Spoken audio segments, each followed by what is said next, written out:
I've got no problem with that. Thanks. Hi, Murray. We'll still do the presentation with Serene. And are you taking the lead on presentation from your side? Yes, I am. Okay. Is there anyone else from your team that you're expecting? Sean Freight from my office is joining, and he's very instrumental because he hosts the presentation. Okay, I've just promoted in a Here he pinch, is. here he comes. I might just have to sing and dance, which you guys probably don't want to see. No, absolutely. I'm here. We've all become much more open-minded during the pandemic. Dancing is encouraged. Everybody should dance. Counselor Lipper would be really impressed if you actually played an instrument. You know what? I would love to start hiring local musicians to provide a bit of a, maybe a jazz trio. No, Just standards, nothing weird, like not getting into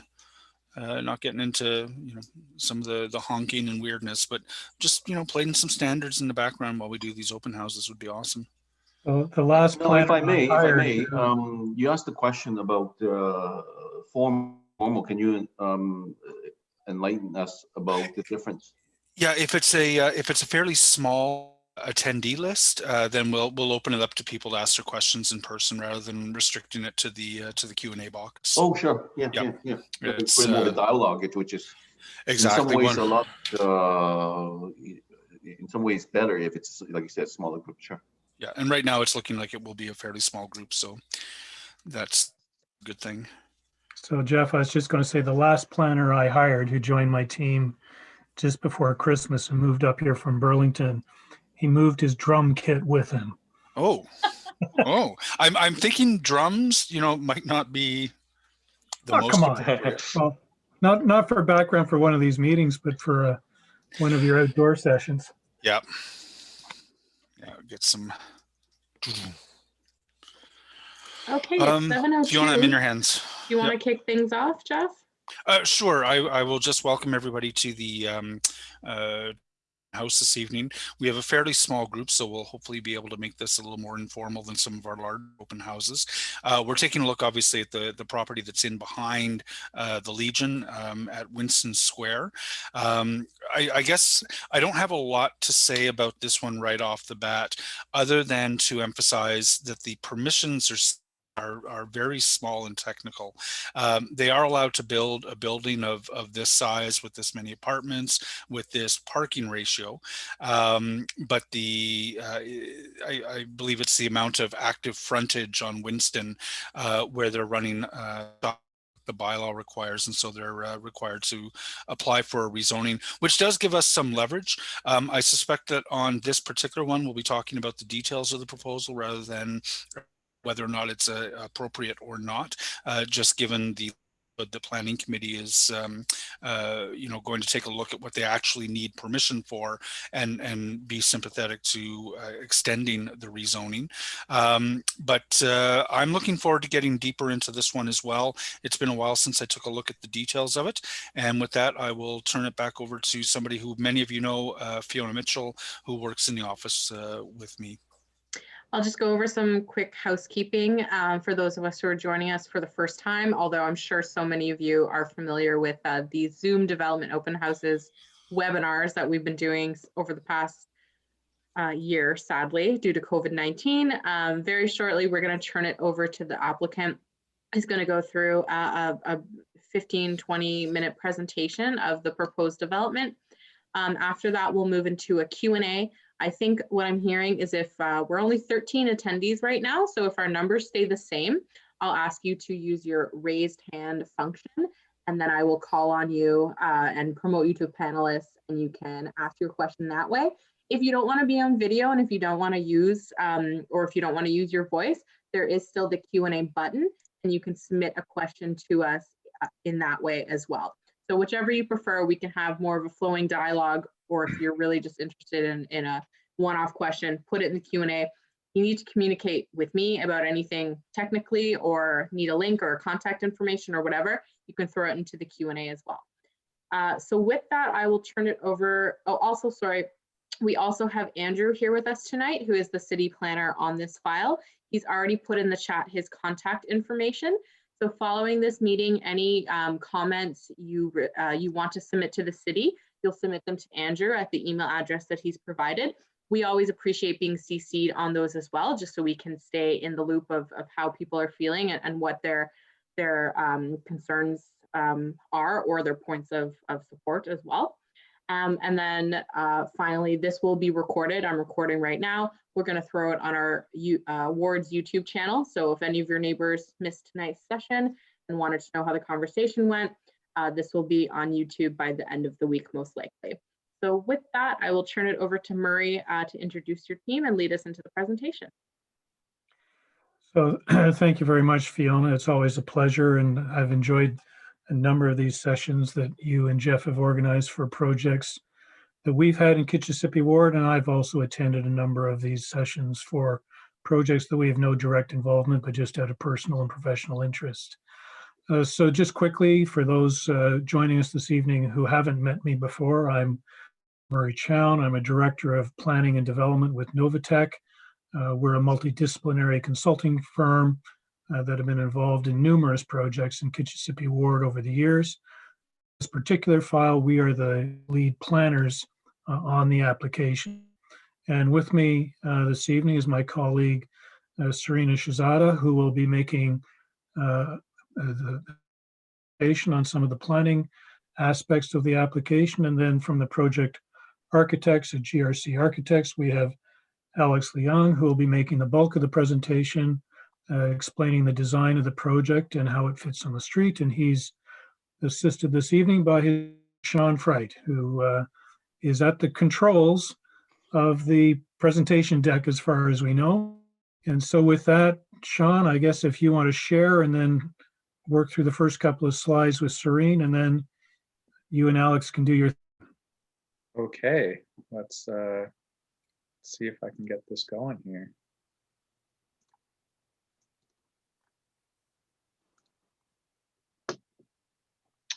So can everybody see my screen? Yep. We've got it. Thank you. Perfect. All right. So I guess I'll start by going over the planning policies applicable to this project.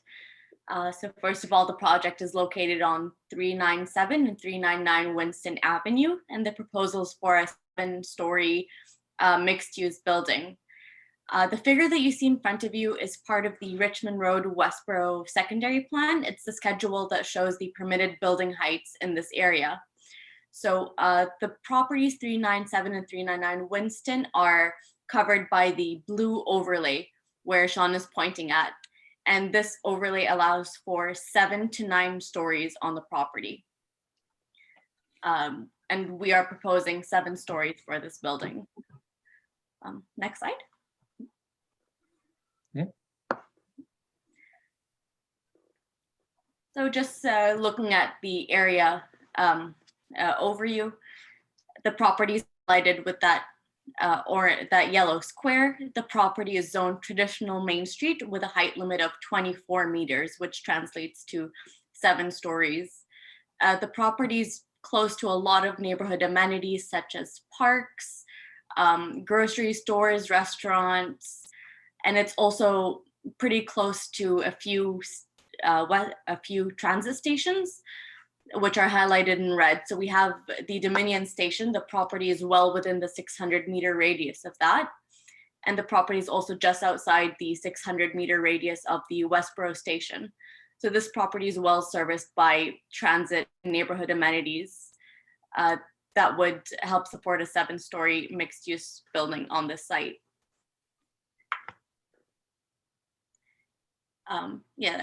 Again, the property is zoned traditional Main Street. All of the details are in that table in the bottom. So it's zoned traditional Main Street with a height limit of 24 meters. It's close to a lot of neighborhood amenities, and it's close to different transit uses. And that's pretty much it from a planning policy perspective. Alex, did you want to say anything about the sort of site context from any of these slides?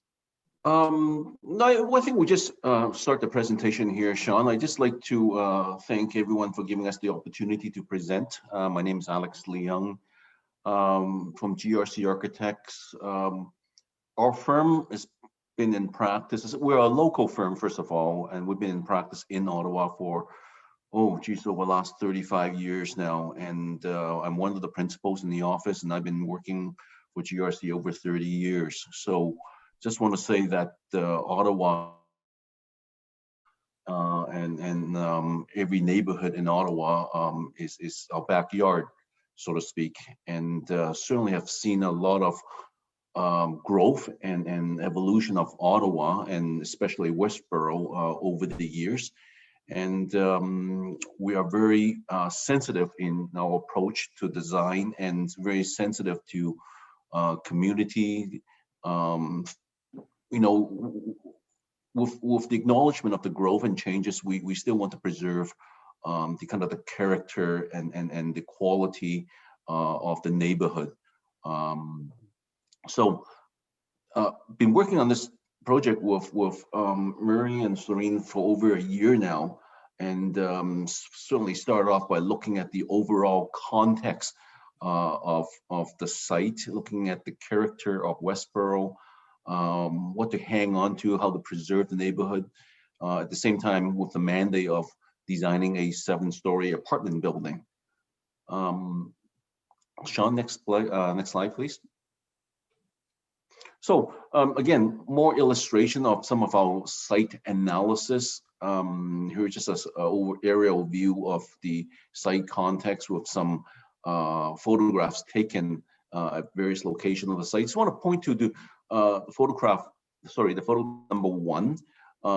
Just looking down the street of Richmond Road, and certainly we all recognize there are taller buildings and bigger development, but the preservation of streetscape is very important. And often you do see, especially walking on the street, you recognize that there is a lot of 3-story podium-like buildings where the first 2- and 3-story building comes right up to the street level. And that's what, from a pedestrian point of view, that's what one tends to perceive as you're walking down the street. And that's a very important feature that we want to recognize in the design, is that kind of street scale and human quality of the street. And of course, in the background, some of the taller buildings do grow out of that.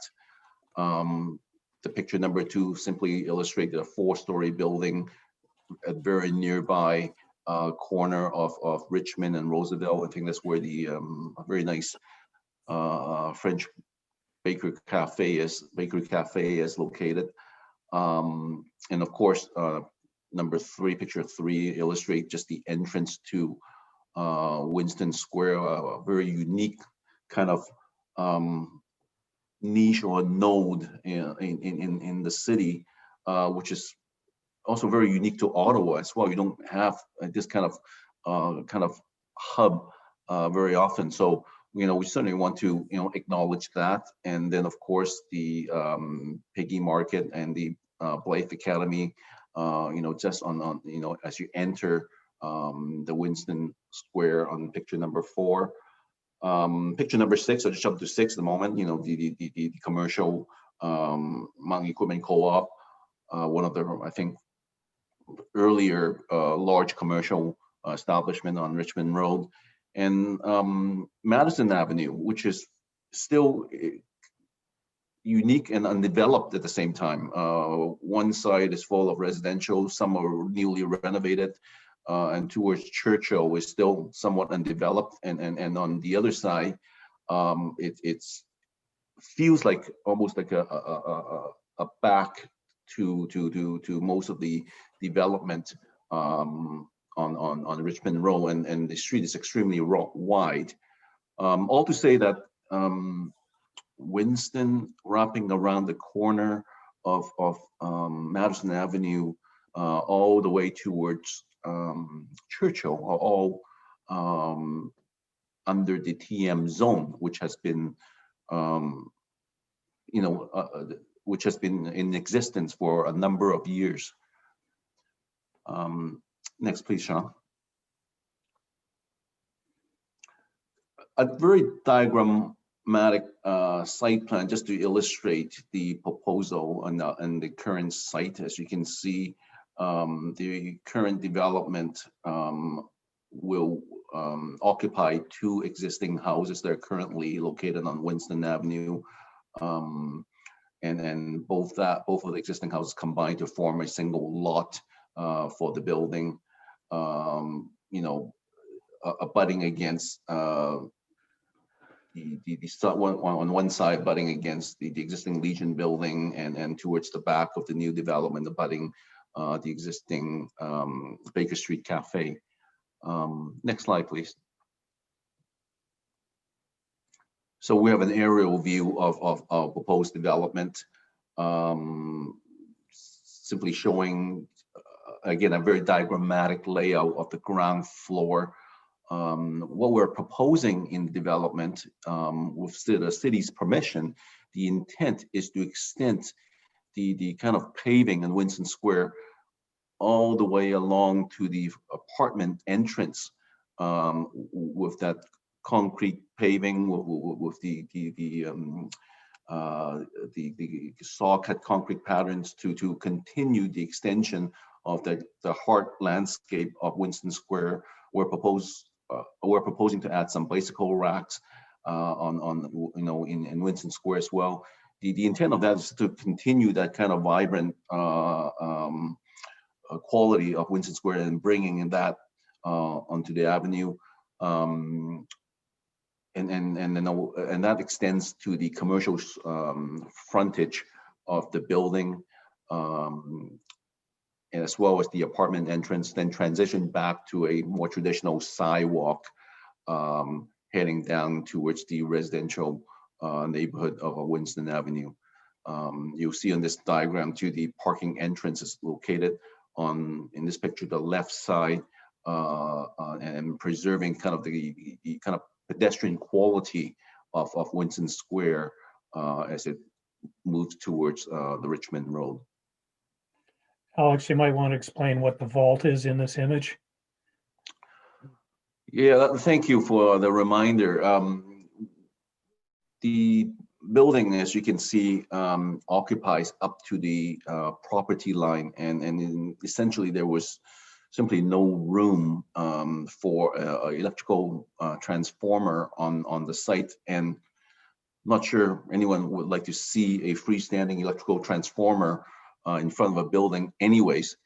And to suffice the parking requirement in the basement, one of the locations that I guess the client is willing to sacrifice is to locate this electrical vault on the ground floor, sacrificing commercial space. And then we can talk about how we intend to provide a kind of a treatment for the vault as well when you look at the elevation. So the main apartment entrance, as you can see, comes right through the middle of the building towards an elevator core.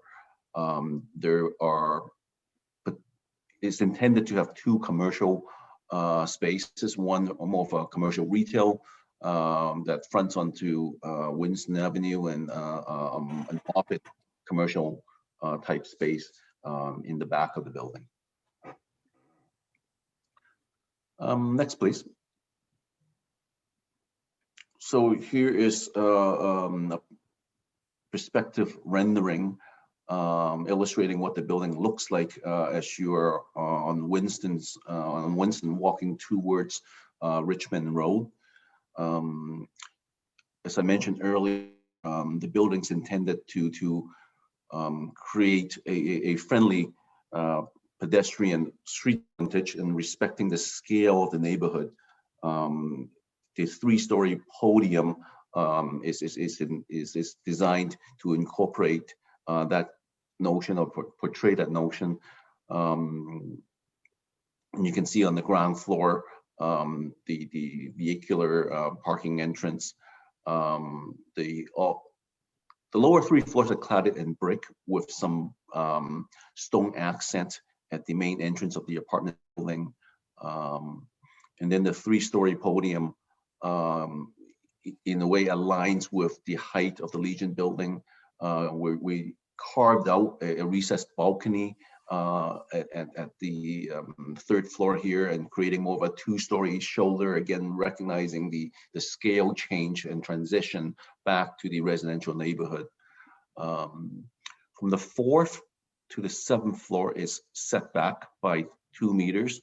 That enables a very generous balcony on the entire length of the 4th floor. And then the apartments above, facing Winston, all have balconies and dividers. The dividers are intended to provide privacy for the tenants, and so we just took advantage of dividers and created kind of an architectural expression, a treatment for the building.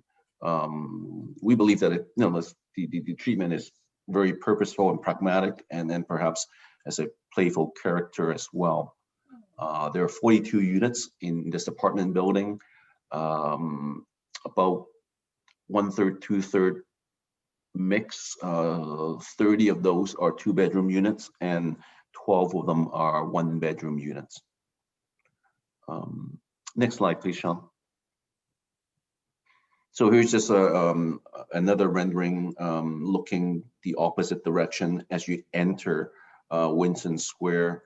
I think this illustration demonstrates a little bit more. You can see a little bit more of the commercial frontage that as you enter Winston Square, the store frontage, and you can see very, I guess, in the middle of it, that's the residential entrance with some stone treatment.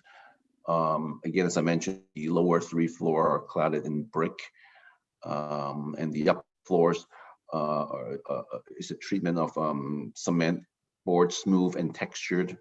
The rendering comes off quite yellow. It's intended to be more of a softer wood color with more of a wood color, and then in horizontal slats. The balcony treatment, we contemplated it would be a smooth aluminum clad material, and so forth.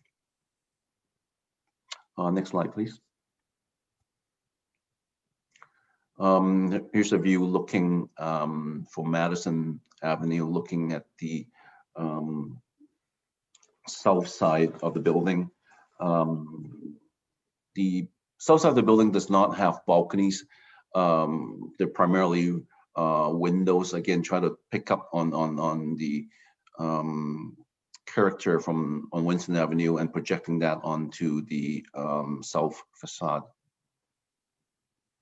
The next slide. And here's the view from just on Richmond.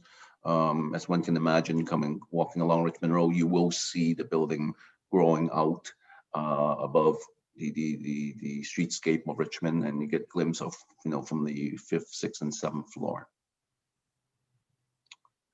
And I believe, okay, there's another view looking east Richmond Road as you enter towards the entrance of Winston Square.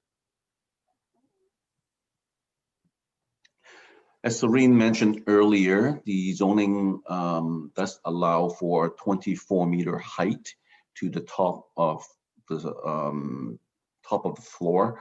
Our building is slightly shy of that. It's 22. Geez, I have glasses on. I still can't read it. It's 22.3 meters. Thanks, Sean.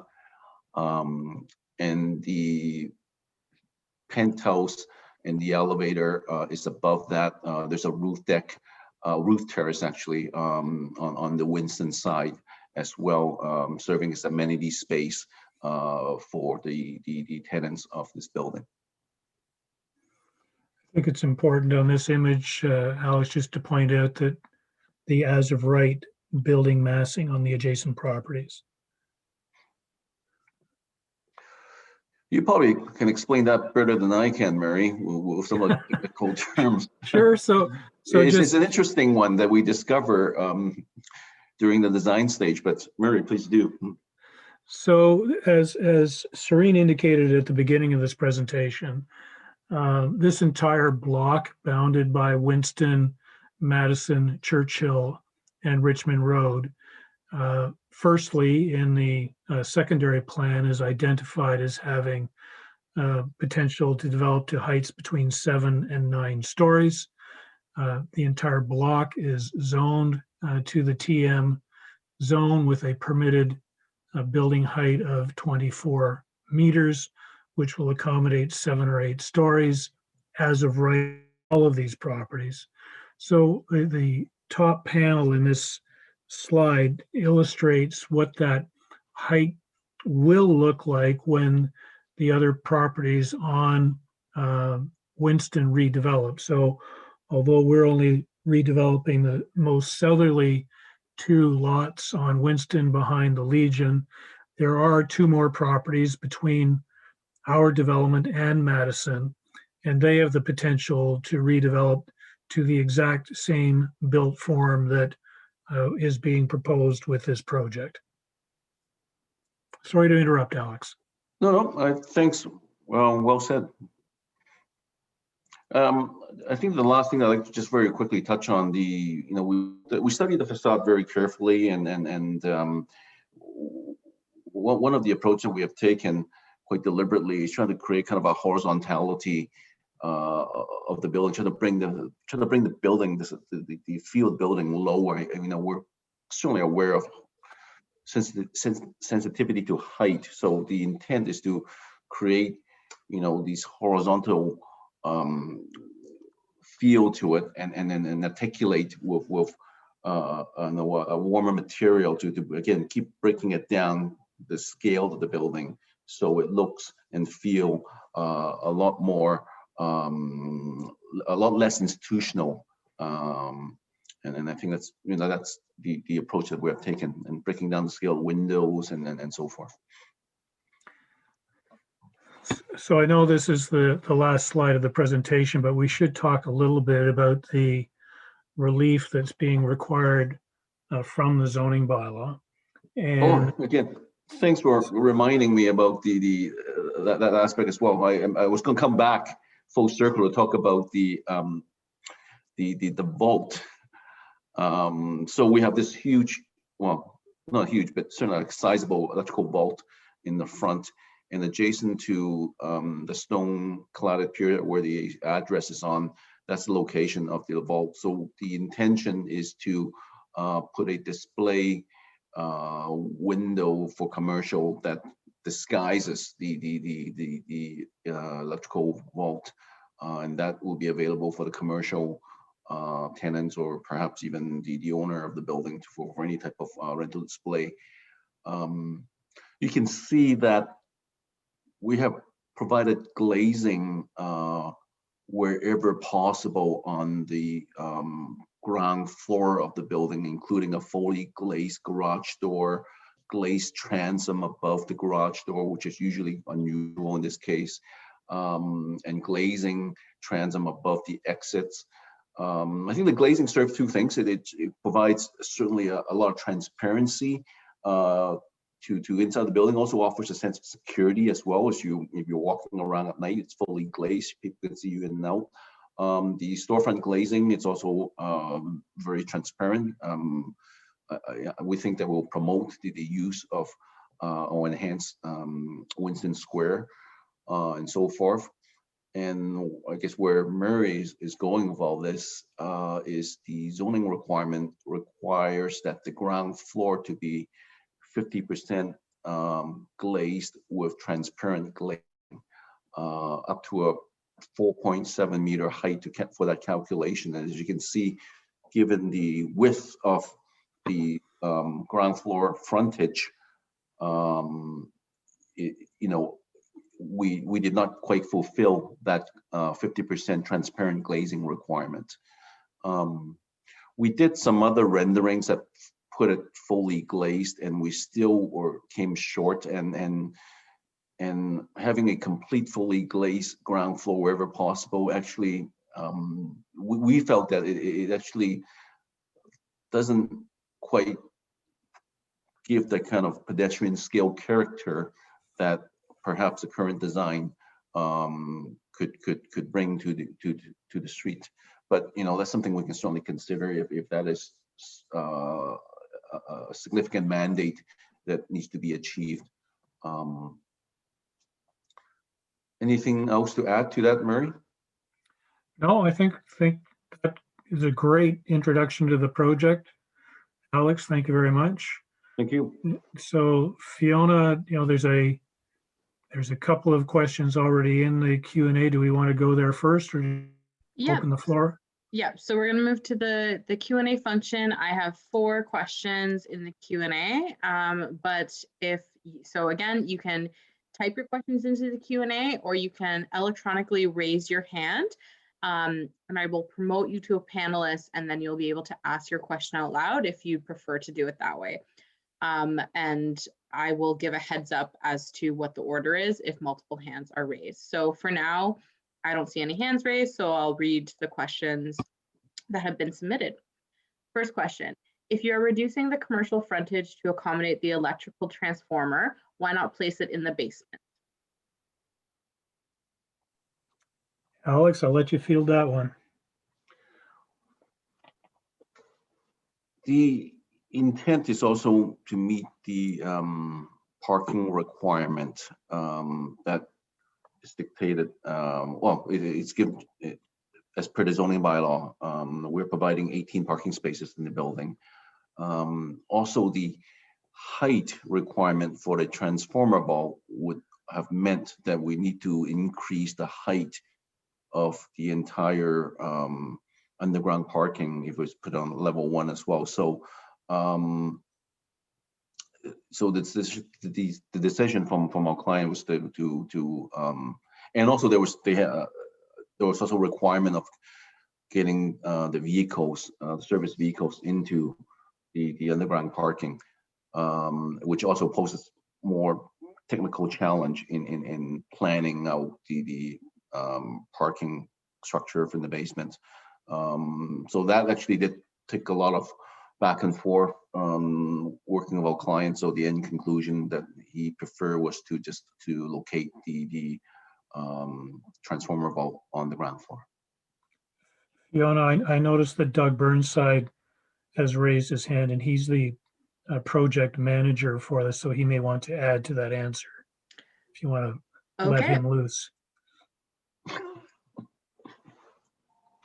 promoted him to a panelist. There you go, Doug. You just need to unmute yourself, I think. I'm here. Can I You're be here. heard? Yep. Hi, yeah, my name is Doug Burnside. I'm president of construction, and I am the project manager for the owners of the building. I just wanted to add to Alex's comment with respect to answering the question as to why the vault is not located in the basement. It really wasn't, we weren't left with any choices really in trying to achieve the parking requirements and everything else. The biggest requirement was that the vehicular access for the hydro service people had to be direct. And we have a rear lane, we don't have a side lane, we don't have any other accessibility than to put it on the front. So that is why it's there. And it's been dressed up so that it can be, as Alex said, it can be used as a display case for the commercial or for the owner's use for some sort of type of display that gives a character to the neighborhood or something like that. With that, I'll back off. Thanks, Doug. Appreciate that. Okay, thank you. I still don't have any other hands raised, so I'll continue to read the questions that are in the Q&A. From the Richmond side, there are no windows or friendly looking facade. Have you considered adding any features to soften the Richmond facade? It looks like a square block. I agree entirely. Excuse me. Well, I'll go first, and then Alex can follow up. The Legion property has the potential itself to redevelop to a 9-story building. And so it wouldn't make sense for us to provide windows in that south elevation, which is simply going to be blocked off at when the Legion property redevelops. But Alex, did you want to add to that? Even if we're allowed to put windows, the building is sitting on the property line on both sides of the building, both on Richmond and on Madison. So when the building is sitting on zero lot line, you're not permitted to put windows and fenestration. What the building code would say, unprotected openings on those side elevation. That's why you often do see apartment buildings, or this is no different, almost a blank wall, so to speak. So this is the first building to be developed in that block between Richmond Road and Madison. So it's going to look a little odd until those other properties redevelop. But Murray and Alex, I note, and I'm sorry, I forgot who asked the question, but they didn't necessarily mention just windows, but other features as well. The building, the domicile at the corner of Holland and Wellington has got that big blank, I think 9-story wall facing Wellington Street, and they softened it up with some art. They have that sculpture, and I'll be interested in chat with you further about how you might be able to do something that is, temporary, but that provides some interest and doesn't present a big blank wall to the neighborhood. And I suspect that we're doing the same on the north side as well. We can certainly explore that. Yeah, I just ask you to be open-minded to that. As point well taken. Thank you. Okay. What is the traffic plan? The only way in and out is to Churchill through the only way in and out to Churchill is through small residential streets. So I didn't bring our traffic people, but I will that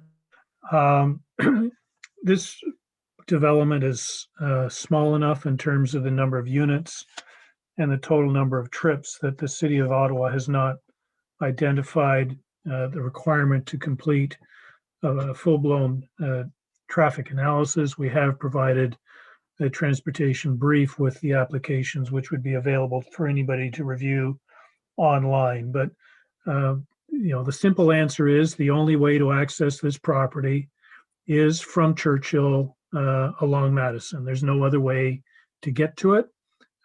So we can assume that 100% of the trips that are generated by people living in this building will come out the garage, turn right onto Winston, and then turn right again on Madison to get out to Churchill. But there will not be a lot of trips generated by a building of this scale.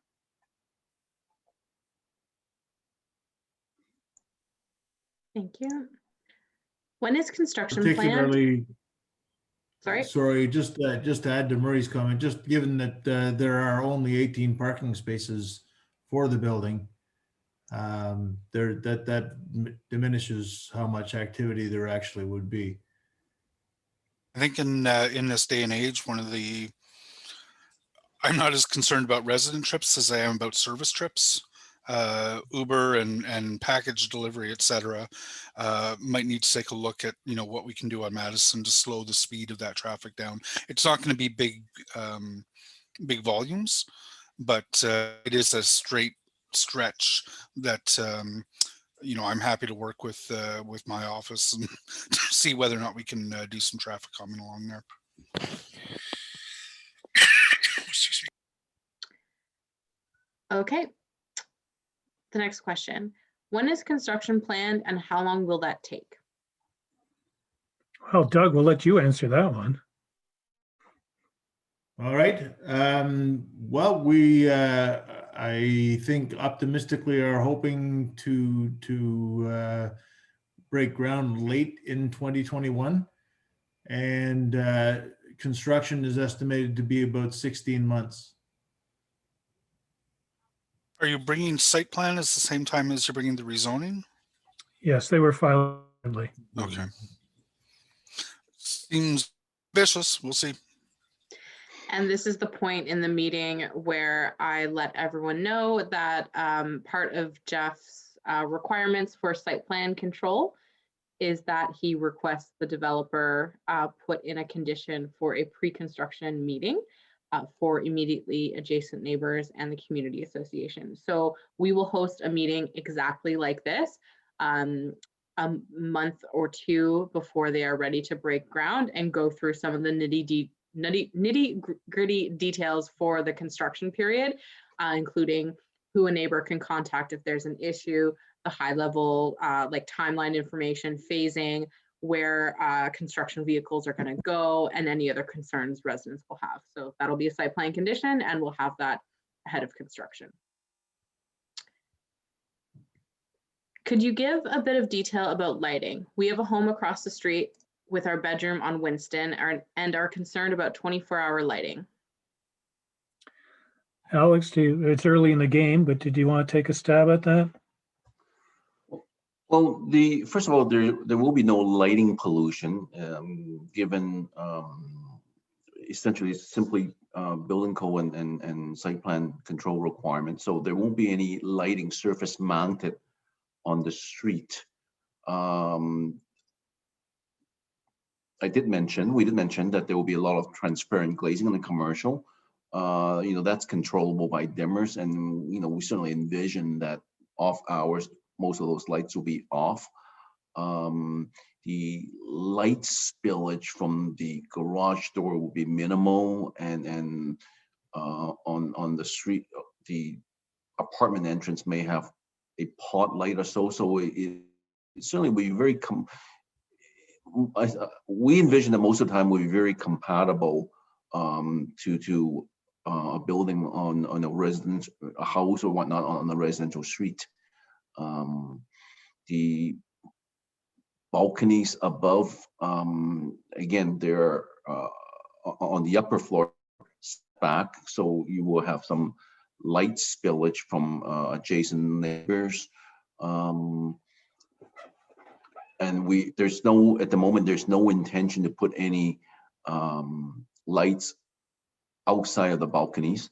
So, I think, again, it's a very good point to further consider as we fine tune the design, especially in the lighting portion of it, aspect of it.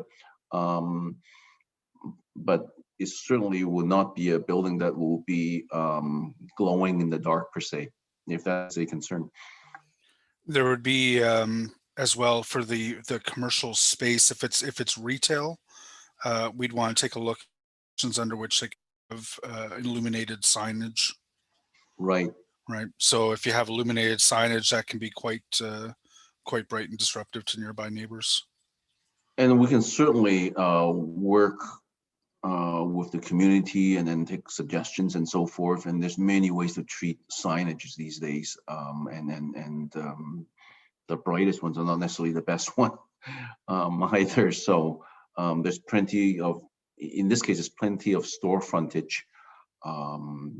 So yes, absolutely. Just to add to that, it says part of site plan control, a standard condition does require a site level certificate, which is produced with the building permit plans to identify the sharp cutoffs and make sure that the lighting plan does comply with all the regulations to avoid any spillage on neighboring properties. So just highlighting that there's a number of checkpoints where lighting gets reviewed, mostly as a post-approval from site plan perspective, but more part of the permit process. No, thank you. Thank you for that point. But again, I just want to make sure the community and the author of the question is that there is, at the moment, we have not planned for any type of surface mounted fixture on the facade of the building. So, and normally what Andrew alluded to, and that's a very good point, there's cutoff requirements. And in this case, there are no fixtures on light fixtures on the front of the building. So again, that's a very good point, and we will, as I mentioned, we will take that into consideration and then refine that during the design process. Okay, thank you. The next question is, what about delivery trucks? That's a good question. Jeff already kind of hinted to that question. They're going to be parked short term on Winston while they make deliveries. There's no other way that they're going to be able to deliver to this building. For the commercial, again, if that's retail, and I'm guessing it would be retail, is there not loading space underground? You know, so if you're coming in with a very large truck delivering, you know, weekly supplies to a building, that can be half an hour of being parked on the street. Well, there's no requirement for a loading space, given the size of that retail space. It's really quite small. So, I guess we can anticipate that the deliveries will be short and frequent rather than long and once a week. But it'll depend upon who the tenant is at the end It of the depends day. on the tenant, yeah. And again, we can maybe highlight or point out that the tenant will not be a restaurant type tenant. It's not zoned for that. It's a very small tenancy. It's only 1,500 square feet. Okay. Yeah. It's a point well raised, and we'll continue to noodle that. Okay. Diego's adding to his earlier comments about the Richmond Road facade. He's just adding even street art on the south side. So that's a suggestion. We have a question from Karen. Where are the entry doors off Winston for tenants on foot? Garage door is currently the big event on this facade. To what extent can tenants drive in and disappear up to their apartments? I like people and like to see them. So, Sean, can you go to the front elevation of the very last slide? I don't know if you can zoom in on that in any way.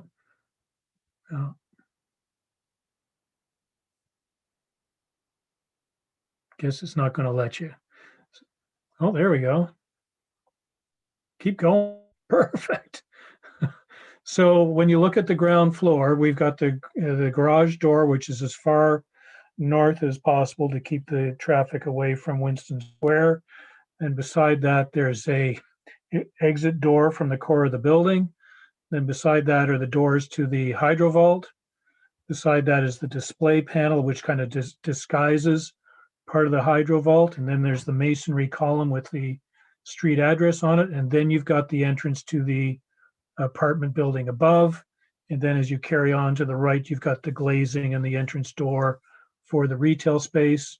And then at the far right, you've got the second egress for the core of the building. So the entrance for the residents of this building, when they're walking to and from, is right in the middle of the facade on the ground floor. We actually studied a lot of apartment buildings as we're embarked on this project. And one thing I think, Doug, you should be proud to mention that, you know, you were able to work with, I think, Enbridge to get all the gas meters, all the metering in the back of the building. Often you have small apartment buildings and the front facade is full of meters and you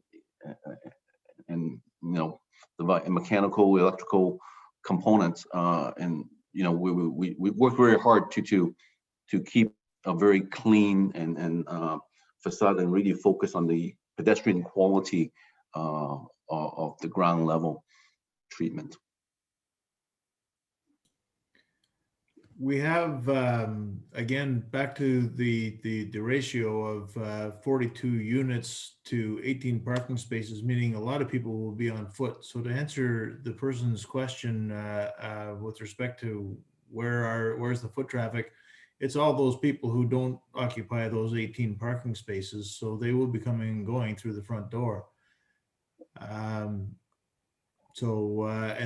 then to further Alex's comment with respect to the meters and everything, as a matter of fact, we're looking at going entirely meterless for electrical meters, gas meters, everything. It's all electronic and it's all done remotely.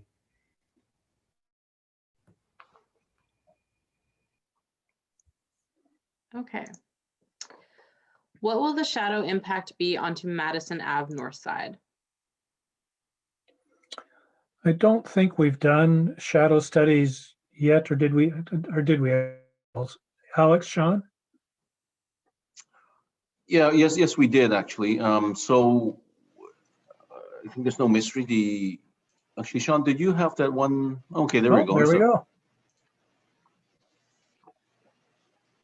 it's quite a technical drawing. So there are the shadow analysis illustrates 3 days: June 21st, September and March 21st, and December 21st. And you can see in the midst of summer, the shadow impact is minimal. September and March, the morning sun will be towards the west side, and you can see how the sun kind of shifts and offers more shadow, casts more shadows towards Madison Avenue. Alex, it just might help just to stop for a minute to help everybody.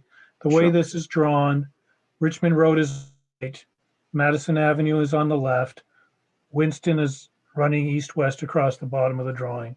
So the top row is June, and going left to right, it's the morning and the left, and at the far right is the evening. And so the middle row is March and September, same thing.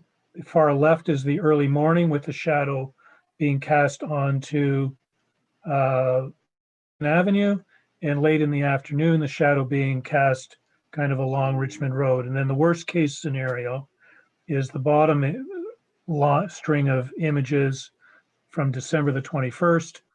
And a lot of that shadow, I don't think, is from our building. No, they're not. In December, a lot of the long shadows are not from adjacent neighborhood buildings. So in the early morning, the shadows are coming from other buildings. But what time of day is the second panel? 1 o'clock? I can't read it. 11 o'clock? It's from 9 to 11, 9, 11, 1. So the second to your left would be 11 o'clock. Okay. So on December the 21st at 11 o'clock in the morning, there is some shadow extending across Madison. So at the shortest day of the year, there is some shadow impact on Madison.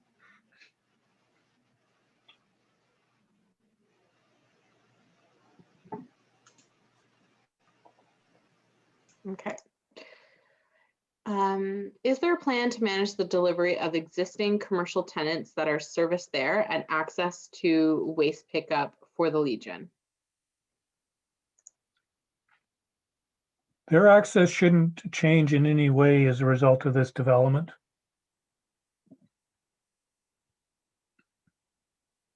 Yeah, we're not, the design currently does not obscure or obstruct, I should say, the operation and delivery for the Legion. I think the extension of Winston Square, while I'm obviously very intrigued and supportive of making that work, it does mean for the Legion, their waste pickup at their deliveries, I think, come in on the northwest corner. I can't remember if they managed to. Yes, there. If I may, there's little doors to sort of waste receptacles beside this proposed bike rack. Yeah. They have a waste there, and then they have a back door sort of right here where they accept deliveries. That's where the beer goes in. Yeah. And then Dave at the Piggy Market is across the way. That's right.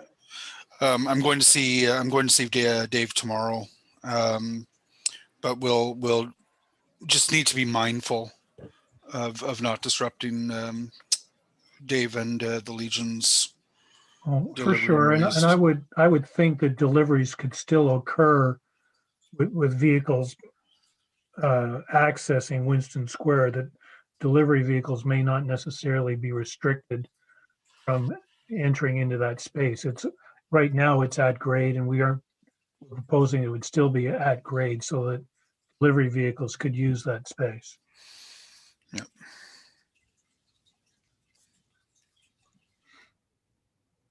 Okay. We are already seeing increased traffic and short-term parking on Madison from the Scone Witch that has opened. There will certainly be a traffic impact from this. Calming on Madison and other upgrades would be quite beneficial. So thank you for that. Is there any thoughts of bicycle storage in addition to the parking?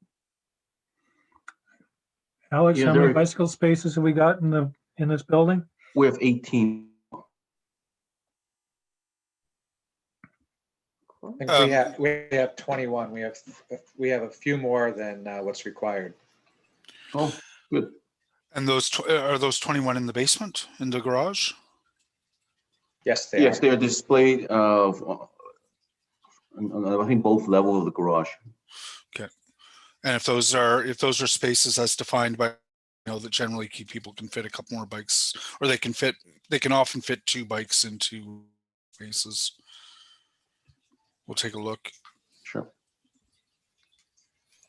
Okay.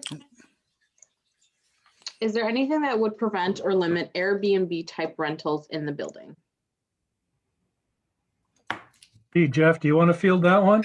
It's a good question. I saw it pop up.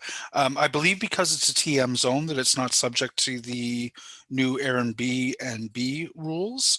But I'm wondering from Andrew, if the developer were amenable, can we start a site plan? Because otherwise it's going to be left up to the board or owner, either the landlord, or if these are condos, a condo board, to determine their own rules. We can look into that, but I think the more enforceable item would be the zoning. And I'm not 100% up to speed on this, but I think in order to have access to that type of operation, the starting point is that hotel is a permitted use. And is it here? I could be wrong. I believe a hotel is a permitted use on a TM, yes, but yeah. That's a discussion we can have with the applicant about, if you put something in the zoning that prohibits a certain use that may lend itself to that opportunity. That's obviously not before us at the moment, but it could be if the application gets changed through review. If not, we can look at other options. Okay. But I'd have to look into it, to be honest. Okay. Question for Jeff. Maybe not a fair question, but I love Winston Square and it gets so much use, such a friendly space. We imagine this is the first of a whole lot of development to come along Winston north of this site. Do you or the city have a vision for how it will all come together from the square accumulating at the Fendor site? That's a good question. That's Karen? Yes. Yeah, it's a good question, Karen. Obviously, Winston Square, as this block develops, I'd be looking to pedestrianize and, expand to the extent that I can the space that's here. Then from Madison down to Winona, I don't anticipate that the zoning is actually going to change very much from the low rise that is currently permitted. This is an R3 zone, I think, once you get north of Madison. And so, it's going to be 2 or 3 story with a peaked roof, I assume, when the new official plan goes through, low rise housing. And then you're going to get to the Fendor site where the height goes up to 3 stories with those low rise buildings that they have planned to sort of buffer the towers, and then the towers are undergoing some changes even as we speak, because obviously none of us are in favor of the kind of height that they're looking at, so they're listening to that. I think, Karen, I'm open to suggestions, but I think it's basically still a residential street that is probably just going to continue to see the infills moving forward for the next, 10, 15 years. It's going to become a tonier street, probably. Like as development goes in, it's going to be relatively expensive, just given its location. But it's also really interesting because, of course, from Winston Square, you've got that. I would love to do something with the sidewalks on Winston to make those friendlier, because you've got that wonderful experience of walking through Winston Square, down Winston, through the big wide gap. I think it's like 22 meters or 23 meters between the towers at the Fendor site. And then you're into the green space where you're. Damn, he was on a roll. Sorry? You were on a roll and we lost you. Oh, no. Well, yeah, I'm unstable. But don't. But yeah, I would love to take a look at the sidewalks or something down here and see if we can do something. There are existing people, there are existing residences on Winston today, and you don't want to start imposing a whole new street for that. But it's got a lot of opportunity as a really primarily a pedestrian corridor. It's a good question. The city does not have a vision for it other than it will develop to whatever the zoning allows, which is always its vision. Okay. Who is the key demographic for these apartments? I don't think we know the answer to that question.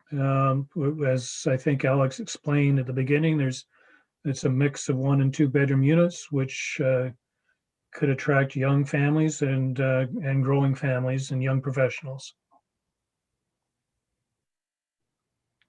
Okay. Sorry, before it becomes Downsizers as well, though, right? I mean, this is not going to be inexpensive housing. I'm guessing that if it's priced according to the market will bear, which it probably will be. This is an incredibly prime location. You've got to assume that downsizers are probably going to be very interested in something like this, especially at its mid-rise. Right, the mid-rise is very popular compared to the towers, with a significant number of older residents who are sometimes uncomfortable with the towers. I would agree 100%, Jeff. Thank you for that.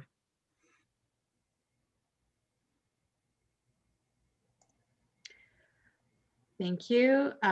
Before it gets too outdated, Karen just responded to her previous question about the future of the street. Too bad, fantastic opportunities here for integrated retail and residential. Yeah, that's a discussion that obviously existing residents are going to want to weigh in on whether or not they want to see the street become more mixed use.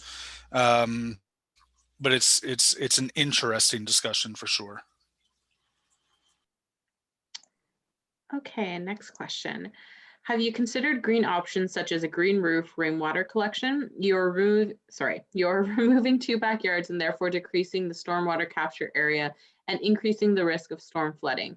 Permeable driveways, maybe? I'll start and then I'll flip to Alex. As part of this development, we have to deal with stormwater management. We don't have the engineers on this call, but we have to control stormwater on this site. So it should not be contributing to any pressures on the storm sewer system in this neighborhood. Alex, I can't remember where we might be with respect to a green roof or something like that. The western portion, or the proportion of the roof terrace fronts onto the Winston Avenue is at the moment is a roof terrace. We haven't gone to the detail of that can be green and so forth. So again, it's a very good point and point well noted, and we'll just take it back with us and fold that into the design. But going back to your point, Mary is absolutely correct. It'll be slow release roof drains, and the entire building will have control flow with slow release and to meet all the criteria that from releasing water back into the system. And I'm sorry, I blanked out for a moment there. Is it going to have the tanks turned? No, it's all going to be control flow roof drains. Okay.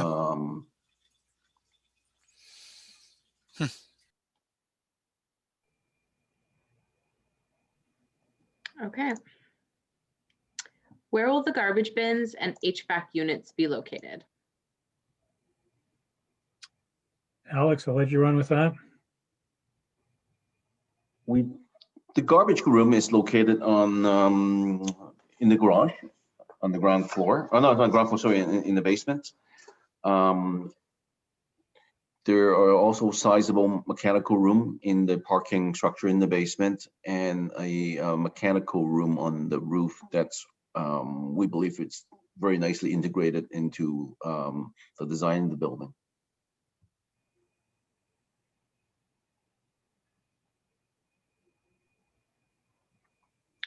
Okay. Sean, I think the street, we don't, first of all, I just want to say we don't cheat on these elevations, these renderings. So these views, you actually don't see the mechanical penthouse. Maybe perhaps, Sean, if you go to the Richmond Road perspective, you might, yes, yeah, you get a glimpse of that. Like I said, we don't cheat at all. So you see a glimpse of the mechanical penthouse from Richmond Road. We try to locate it as condensed as possible. We try to put it to the core of the building, so it's not visible from the street.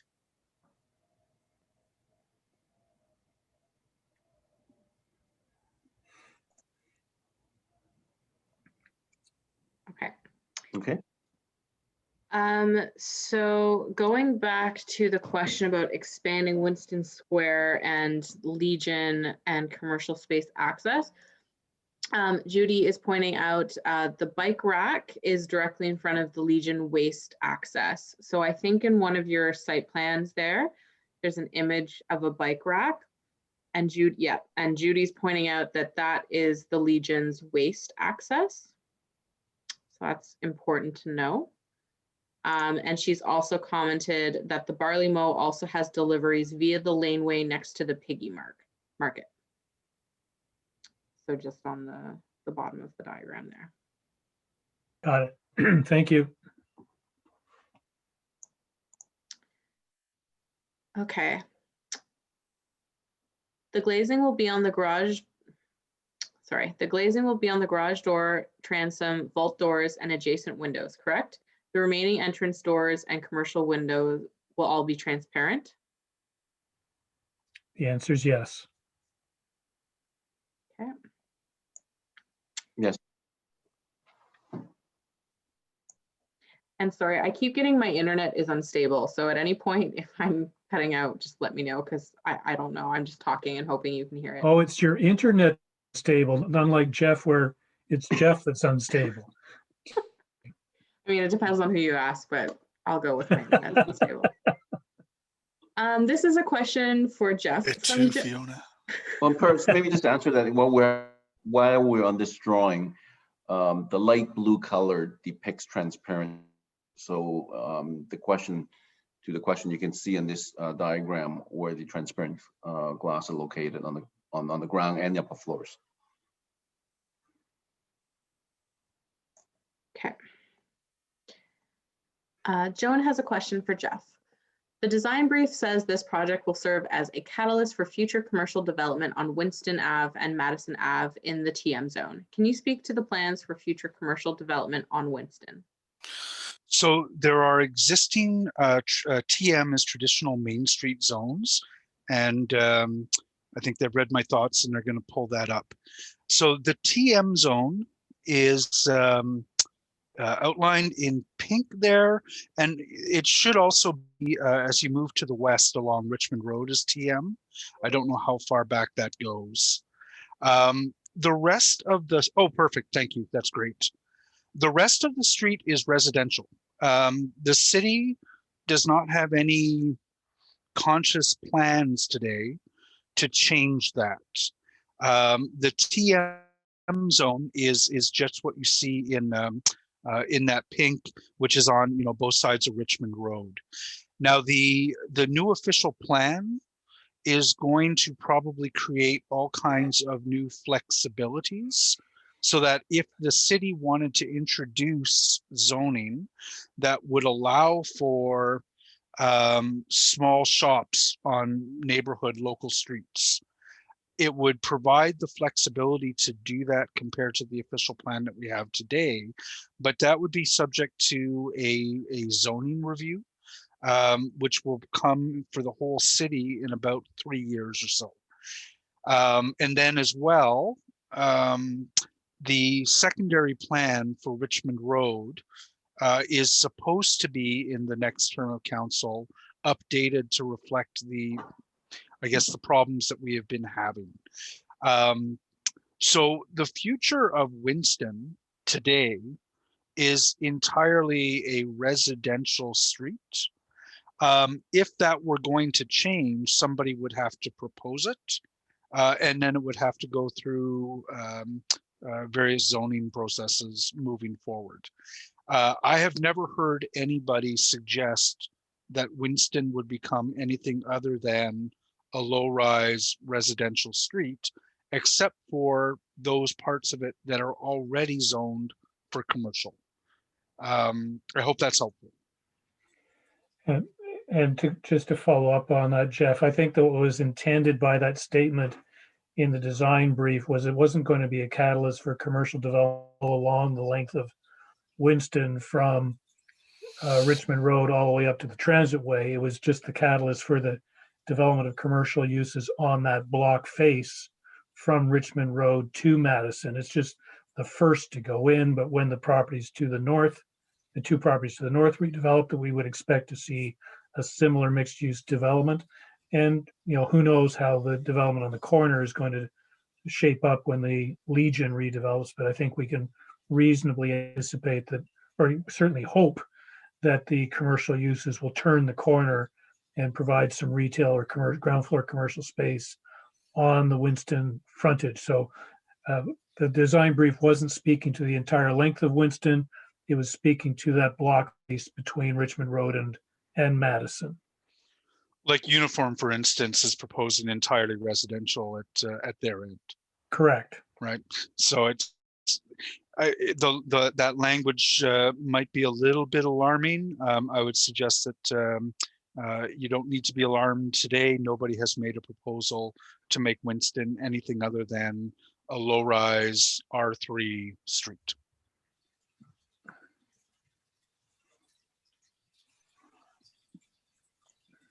Okay. A comment. I'm assuming the comment about using Winston Square is not for trucks, deliveries, etc. The square shouldn't be used for such purposes at any time. Kids sit there and eat their ice creams. Yeah, so Winston Square, I'm keen to protect as much space for pedestrians. I don't anticipate any change in the way Winston Square operates today. When we extend Winston Square, if that's in fact the direction in which this goes,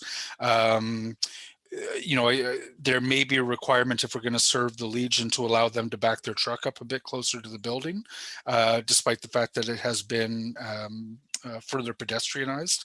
But the existing Winston Square today, I certainly do not want to see any trucks on there. You see people picking up at Dave's who sort of park a little bit up on the area that I consider to be the pedestrian area. We need to mitigate that. You can kind of see it there today. That Yeah, truck. yeah, Yeah. somebody's cheating in this aerial photograph. Somebody is already cheating there, and but yeah, no, Winston Square, I'd never ever want to see cars in there for sure, or trucks, or electric scooters. Or skateboarders. The list on. That was a whole thing. Anyways. I know it was a thing. We finally got the things on the things, though, eh? We got the things on the things. Right on. Okay, there's only 2 more questions left in the queue, or 3 now. Okay. What impact will all these new residents have on sewage and water services to the houses in the neighborhood now? Will the city need to reduce sewage lines? So we don't have the engineers on this call, and Novatech didn't do the engineering, but we would have, as part of the submissions, there would have been a service study that would have looked at the capacity of the existing infrastructure on the street. We're not going to get site plan approval unless the city's engineering department is satisfied that there is sufficient capacity to accommodate this development. Andrew, with the city, do you have anything to add to that? It's a question that comes up frequently, especially on the sewage side, where we are getting a lot of developments in Westboro, and folks are concerned that it may be proceeding without the necessary plan in place to ensure that the capacity is there. Yeah, I mean, it's a fair question, and Murray's high-level response is accurate. With each and every development that requires site plan, especially of a building of this size, we look at the servicing reports, and they have to take into consideration the vintage and size of all the existing infrastructure and what the new proposed development will mean for that infrastructure. Is there capacity? Does it meet the rates, et cetera? It gets reviewed with every application, then it gets built into the master servicing plan for keeping data to be aware of all the current development, potential development, and what the master plan concept. So it is looked at on each application, definitely.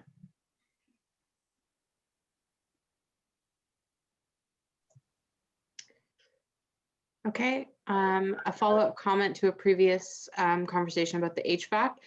The question related to the HVAC is not so much about site, but constant noise. Does anyone want to speak to that? My recollection, and maybe Serene or Alex can correct me on this, there would have been a noise study as part of the site plan submission. So we would have been looking at stationary noise and protecting neighboring properties from stationary noise, which would include the HVAC system. Yes, there was a noise study, and indicated that the noise levels would not impact the development itself or surrounding uses. I'm sorry, I've already forgotten. Where's the HVAC unit on this? It's on the roof. It's contained, some of which are contained within the mechanical penthouse on the roof. Okay. It's sometimes audible, which is allowed, fortunately. But there are a couple of developments that have gone in since I've been in office, where you can hear it where you didn't used to be able to hear it. But it's not necessarily disruptive, except to the extent that it used to be quiet. Not, but I'm imagining on this close to Richmond that's going to get lost in the ambient or the background noise anyways. Yep. Okay. Someone would suggest diverting all delivery trucks to Richmond Road, a main commercial street. Noted. Take that one away. I'm saving Judy's to end on. It would be important that extending Winston Square, it would be important that in extending Winston Square, it does not back up cars and delivery trucks in front of the 3 homes on the west side of Winston. Even though parking is not allowed on that side of the street, people are constantly parking there for pickups. Once again, noted. Thank you.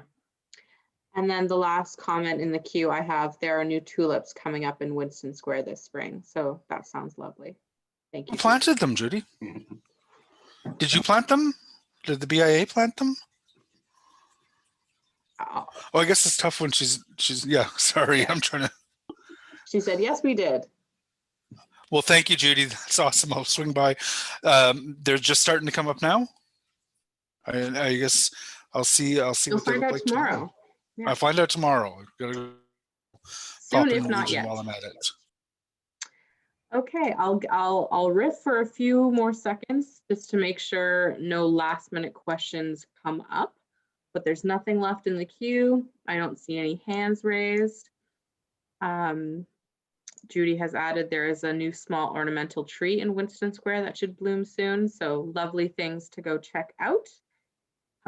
You're going to want to follow up this meeting, should you want to, by submitting comments to Andrew McCrate, who has provided his email address in the chat, as well as CCing our office. As well as I stated earlier, but in case you came in later, this is going to be recorded and it'll be on YouTube in the coming days. And with that, I will turn it over to Jeff to formally conclude us. Thank you very much, Fiona, and thank you very much to the development team for showing us this. The most useful thing that come out of these open houses is what you send to both Andrew and myself via email. From this point until a recommendation comes out of the city's planning department, which Andrew will be responsible for writing. It's a good back and forth process between myself and residents and myself and the city to pursue issues and see whether or not we can get the city to influence the final proposal, I guess, in order to get approval. And if you're thinking about a late 2021 groundbreaking, then I'm guessing you want to be in front of planning committee in June? No, September. In September, okay. Okay, so a summer of discussion then. But thank you very much, everyone, for joining. And my door is always open to further conversations as well. If you're not subscribed to my newsletter, please do so. If I have updates about this proposal, I'll be putting them in that newsletter. And certainly I invite you to come by any of my pop-ups and chat about your concerns one-on-one. Thanks, Fiona. And on behalf of our group, once again, Fiona, Jeff, thank you for this. And you both find us if you've got any follow-up questions for the development team. So thank you for yet again another successful meeting. So thank you. Take care, everyone. Have a great night. Bye. Sure. Thank you all. Thanks. Take care. Thanks, everyone. Thanks.